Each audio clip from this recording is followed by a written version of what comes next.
A groundbreaking interdisciplinary study by Viking experts from the universities of Nottingham and Leicester has shed new light on the experience of pregnancy during the Viking Age, revealing intriguing depictions of expectant mothers in art and literature alongside the stark realities faced by newborns.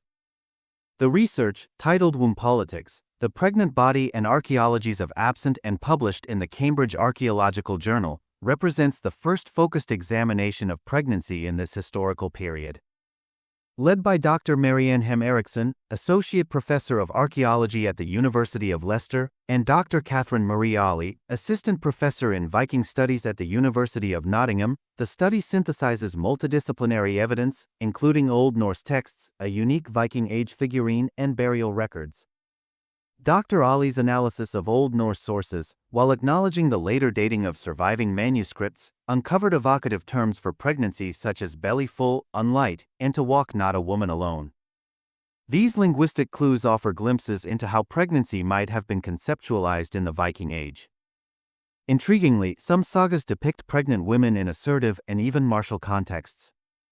One saga recounts a fetus destined to avenge his father, already enmeshed in complex social and political dynamics within the womb. Another tells the tale of Freydis, a pregnant woman who, unable to flee during a violent encounter, bravely brandishes a sword and strikes it against her bare chest, successfully deterring her attackers.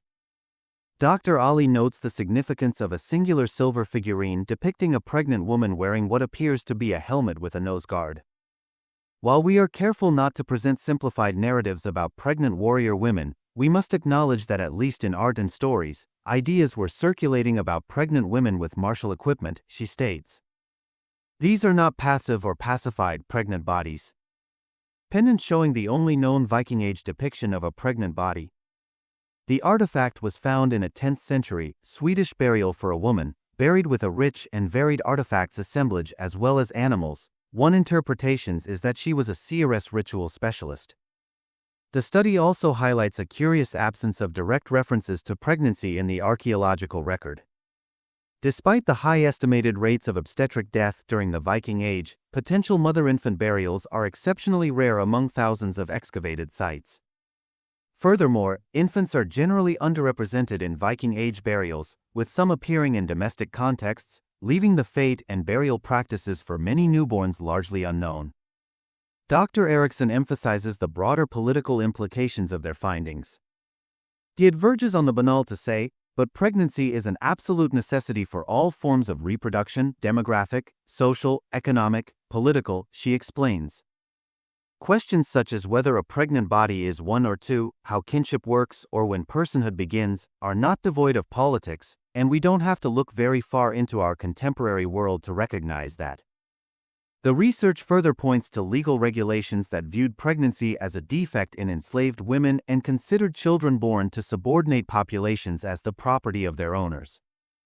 Dr. Eriksson concludes, together with legal legislation such as pregnancy being seen as a defect in an enslaved woman to be bought, or children born to subordinate peoples being the property of their owners, it is a stark reminder that pregnancy can also leave bodies open for volatility, risk, and exploitation. This study not only contributes to the growing body of research on gender, bodies, and sexuality in the Viking Age, but also prompts a re-evaluation of how academic discourse traditionally frames issues related to women and the private sphere. The findings underscore the complex and multifaceted experiences of pregnancy in the Viking world, challenging conventional narratives and opening new avenues for understanding this crucial aspect of Viking society.